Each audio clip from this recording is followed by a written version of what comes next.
ତମ ନାଁଟା ପଚାରି ପାରିବି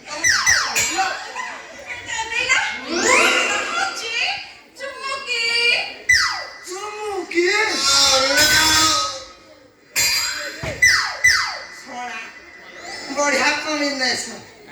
ଚୁଚୁମା ଚୁମୁକି ଚୁମୁକି ଚୁଚୁମା ଚୁଚୁମା ଚୁମୁକି ଚୁମୁକି ଚୁଚୁମା ବୁଝିଲ এই দুইটি নাঁକୁ যদি সন্ধি বিচ্ছেদ କରିଦେଲ ତାହେଲେ ହବ ଚୁଚୁ ଚୁମୁକିକୁ ଏକା ଥରକେ ଚୁଚୁମି ଦେବେ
କିଛି ଅସମ୍ଭବ ନୁହେଁ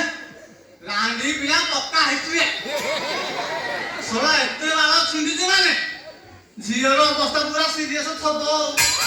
ଥରେ ରାଣ୍ଡି ପିଲା ଚୁଚୁମା ତୁ କଣ କଲୁ କିରେ ଚୁଚୁମା ଚୁଚୁମା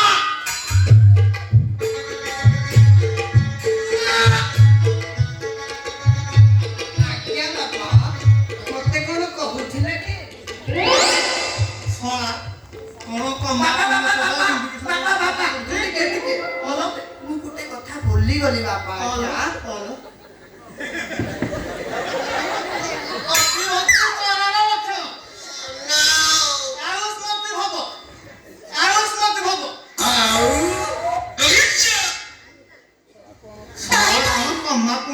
ବିନ୍ଦୁ ବିଷୟ ଦେଖିଆ କଥାବାର୍ତ୍ତା କରୁଛି ଏ ଶଳାର ରଙ୍ଗ ରଙ୍ଗ ଜମା ତ ଭଲ ଲାଗୁନି ନା ଶଳା କଣ ଗୋଟେ ଅଳିଆ କରିଛି ଆଉ ବାପା ଆଜ୍ଞା ଆଜ୍ଞା ଆପଣ ମତେ କାହିଁକି ଖୋଜୁଥିଲେ ବାପା ଆଜ୍ଞା ମାନ୍ୟବର ଆପଣଙ୍କୁ ଖୋଜିବାର କାରଣ ଏହିକି ଯେ ଆପଣ ଏ ଘର ସାରା ଯୋଉ ବାହାଘର କରିଛନ୍ତି ତାର କାରଣ ମତେ ଟିକେ କହିବେ କି ଆଜ୍ଞା ବାପା ଆଜ୍ଞା ହଲୋ କୋଉ ବାଳ କାହା ବାଳ କୋଉଠି ବାଳ କେମିତିଆ ବାଳ ବାପା ଆଜ୍ଞା ଶଳା ଘର ସାରା ବାଳ କରିଛି କହିଲା ନା କାହା ଇଏ କଣ ବେ ଶଳା ବାପା ଏଇ ବାଳ କଥା କହୁଥିଲେ ବାପା ଆଜ୍ଞା ବାପା ଏହି ବାଳଟି ହେଉଛି ଆମ ଘରକୁ ଯେଉଁ ସୁନ୍ଦରୀ ନାରୀ ପଦାର୍ପଣ କରିଛନ୍ତି ମାନେ ଚୁମୁକି ତାଙ୍କରି ବାଳ ଆଜ୍ଞା ବାପା ଆଜ୍ଞା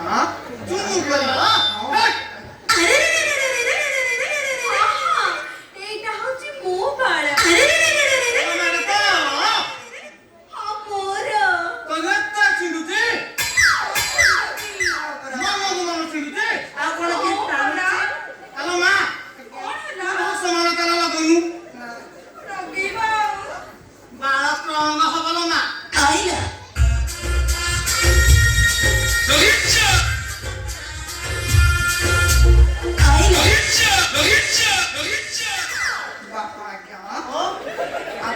ଅଭଦ୍ରଙ୍କ ପରି କଣ ହଉଛନ୍ତି ବାପା ଆଜ୍ଞା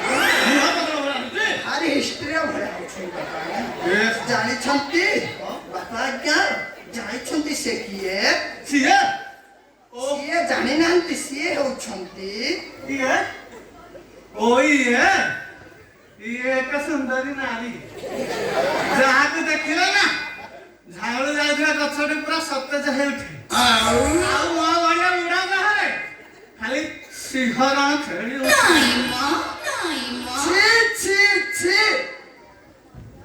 ଶଳାକୁ ଯେତେ ସମ୍ମାନ ଦେଲେ ନିକୁଚା ଭଳିଆ ହଉଛୁ। हे प्रभु ଶଳା ହିଜଡ଼ା ଭଳିଆ ହଉଛୁ। बाबा ଓ ତମେ ଭାରି ଅଭଦ୍ର ଭାରି ଅଭଦ୍ର ଲୋକ ଏବେ ଜାଣିଲୁ ଭାରି ଅଭଦ୍ର हे प्रभु ଜାଣିଛ ସେ କିଏ? କିଏ ସିଏ ହଉଛନ୍ତି ମୋ ଭାଇ ମାନେ ତମ ବୋହୂ ମାନେ କୃଷ୍ଣ ମନ୍ଦିରର ଫୁଲମାଳ କରି ବିବାହ କରିଦେଇଛି। ଆଉ ତମେ ଚାହିଁଲେ ଖୁସି ହବ ସିଏ ବାଳ ବେପାର ସୁନପାମ୍ପୁଡି ବେପାର କରୁଛି ମାନେ ବାଳ ବେପାର ମାନେ ସେଥିରୁ ଯୋଉ ବାଳ କଲେକ୍ଟ ହେଲା ମାଇକିନାଙ୍କ ବାଳ ହଉଛି ସେ ବାଳ ବାପା ତୁ ଆଉ କାହାକୁ ପାଇଲୁନୁ ସେ ସବୁ ବାଳ ବାଳକୁ ପଟେଇଲୁ ଭାରି ଭଦ୍ର ମନ ପଡୁନି ତମର ତମ ବୁଦ୍ଧି ଭ୍ରଷ୍ଟ ହେଲାଣି। ଆରେ ବାପା ଏଇ ଶଳା କେତେବେଳେ ଚାନ୍ସ ମାରି ଦେଇଛି ଆଉ ଶଳା ଆରେ ତୁତୁମା ଆଜ୍ଞା ତୁ ଆକୁ ମାରି ଦେ କରିଛୁ ଆରେ ଏ କଣ ଆମ କାମକୁ ଆସେ ଆସେନି ଶଳା କାଇଁ ମୁଁ ତ କାଇଁ କେବେ ଦେଖିନି ରେ ଆରେ ତୁତୁମା ଶଳା ମାନିବାକୁ ପଡିବ ତତେ ଶଳା ଭଲ ମାରିଲେ ଖାଇଛୁ ରେ ଅଭଦ୍ର ଅଭଦ୍ର ଭଳିଆ हे प्रभु हे हरिनाम श्री जगन्नाथ प्रेमानंद ଇଏ ମୋ ବାହାରେ କଣ ହବ ତମକୁ ମିଛ ମତେ ସତନ୍ଦ ବୋପା ମା ଇଏ ମାଇକିନାଙ୍କୁ ଦାଣ୍ଡରେ ଚଲେଇ ଦଉନି ଭାରି ଯେତେ ସମ୍ବନ୍ଧରେ ସଳା ତୁ ଦେଖୁନି ନା ମୋହ କରୁଛି ଅଚଳ ବାକ୍ୟ